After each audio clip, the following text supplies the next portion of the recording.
Hey YouTube, the last time you saw me was 2 years ago and my hair was much shorter. My last video, I think, or like second to last video, was a pixie grow out.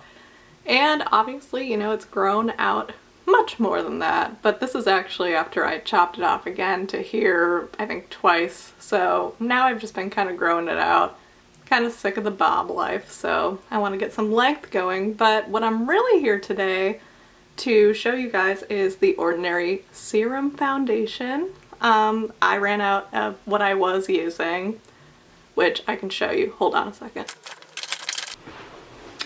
Okay, I was using the MAC, I know, roast me, the MAC Pro Longwear Nourishing Waterproof Foundation, and you probably can't see it, I don't think it's gonna focus, but I don't know. Oh, NC20 is the shade I was using. My skin fluctuates a lot. I'm obviously very pale right now, but in the summer I get like extremely golden. It's the Mexican in me.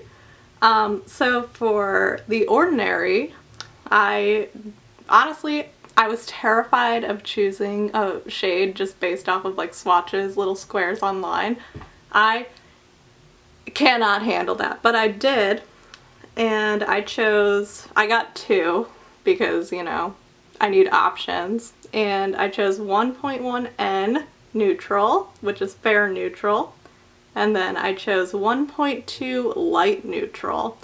And I've actually found success in mixing both of these colors to get my shade because I'm usually very yellow. But because I get so pale in the winter, it works out to have more of a neutral shade so it's not overly golden on my like very dead pale skin.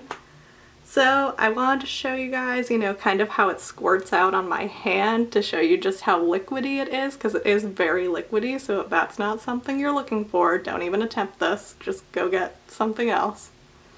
So I will show you 1.1N on my hand to give you kind of an idea of just how liquidy we're talking. I don't know if you can see, but it will slide right down your hand like instantly.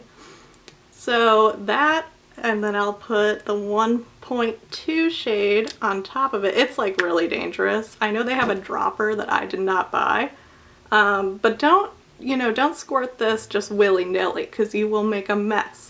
So I like to just take my finger, because I'm not fancy at all, and mix it together. And then once I have it mixed on my hand, which is my palette, if you have a glass palette, good for you, I'll put a little bit, you know, just all over my face. I don't use primer because I don't have time. And so we'll put that, you know, everywhere. It's kind of hard to see them using the monitor to do this, so we'll hope for the best, right? I put, you know, a generous amount because it is, I guess it would be like light to medium coverage. And she is. This is perfect for me coverage wise. I don't really go crazy. Right now I do have some blemishes because Mother Nature's calling me, but normally I have generally clear skin. Alright, so once that's, oh, also I have this like major cut on my face, so if you guys see that, don't be worried. I cut myself in my sleep, so, you know, just normal every day. And then from here, I take my beauty blender, which I pre-dampened. It's also a little bit dirty because, you know, I'm not perfect. I also don't know what I'm doing, so this is all just a learning experience for me, as well as I'm sure for you guys, because not everyone's a professional. But it does blend out really, really beautifully.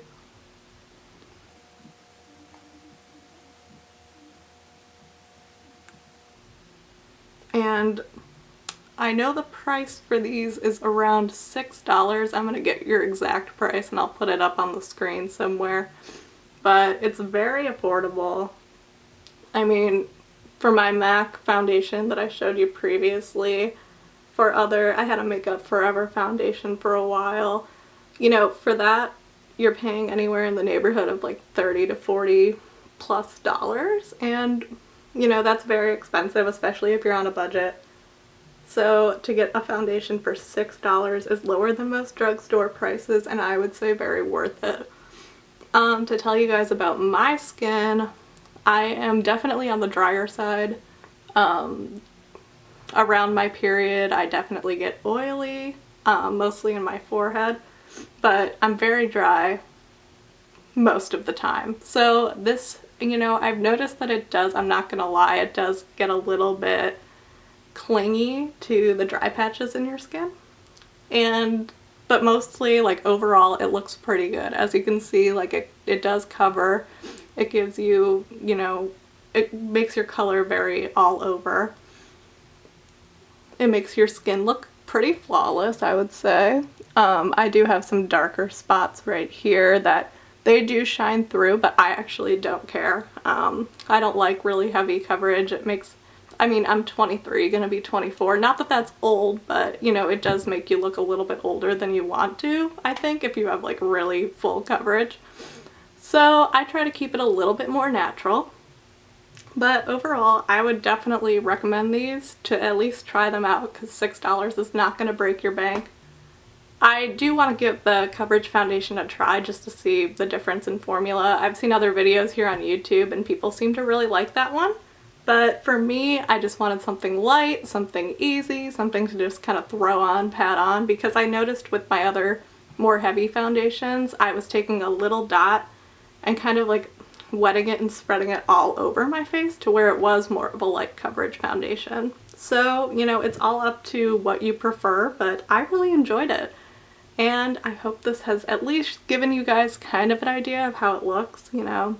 I don't have the best camera for, like, up close, but yeah, you know, it looks pretty. I'm also in very natural light right now. I would turn you around, but I'm in front of my window, so this is not artificial. This is how it'll look outside. Here it is compared to, like, my hands.